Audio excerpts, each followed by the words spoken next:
بسم الله الرحمن الرحیم.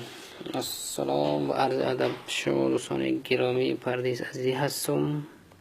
خواستم شما را راهنمایی کنم چگونه می توانیم از یوتیوب برای همیشه ویدیو رو دانلود کنم بدون دانلودر یا کدام برنامه دیگه. خب اول میایم در براوزر.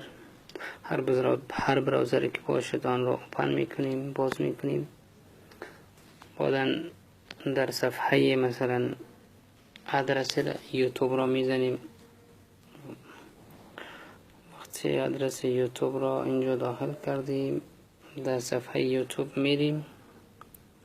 صفحه یوتیوب که باز شد در سرچ مثلا هر ویدیویی که مورد علاقه ما بود آن را وارد میکنیم. نامشه مثلا ما میخوایم که اینجا درباره افغانستان یک چیزی را بخوایم، فقط افغانستان میزنم. شاید یک چیزی، هر چیزی که باشد مربوط افغانستان برای ما چیز میکنم.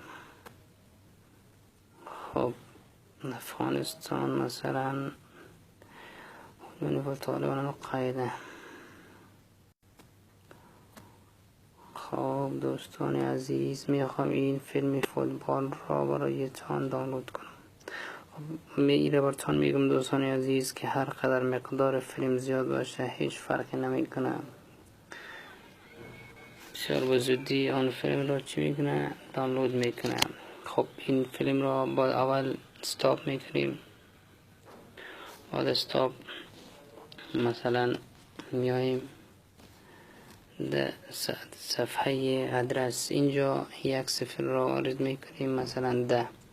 وقتی دار را اینجا نوشتیم گو یا سرچ را میزنیم که ما را میبره بر صفحه بعدی.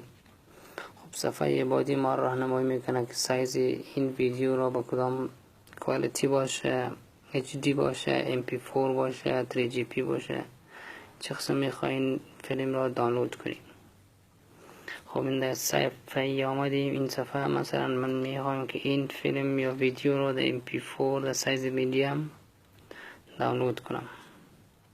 خب وقتی که همون نقطه را فشار دادم این فیلم شروع به دانلود کرد.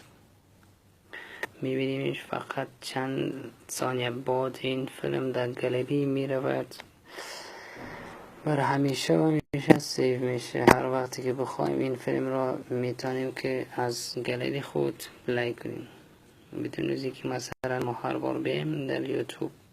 خب فیلم دانلود شد و قدر وقت را نگرفت، میرویم دوباره از این صفحه بیرون میشیم، در گالری خود میریم.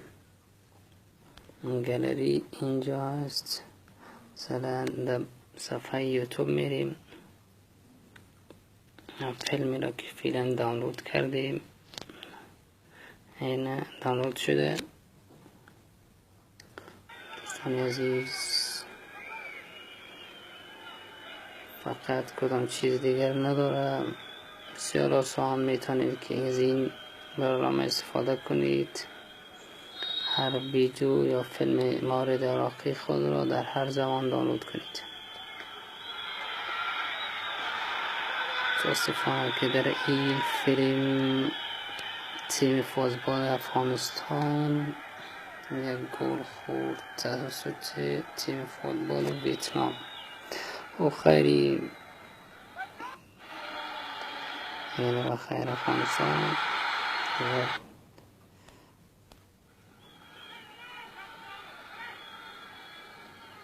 و نام خدا. خب از فیلم بیرون میشیم، خراج میشیم. خدا کنه که این فیلم با این طریقه را یاد گرفته باشید و ازش استفاده کنید. چیزی رو یاد گرفته بودیم خواستم با شما شریک شدم. خدا حافظ، سر بلند و سرفراز باشید هموطن عزیزم.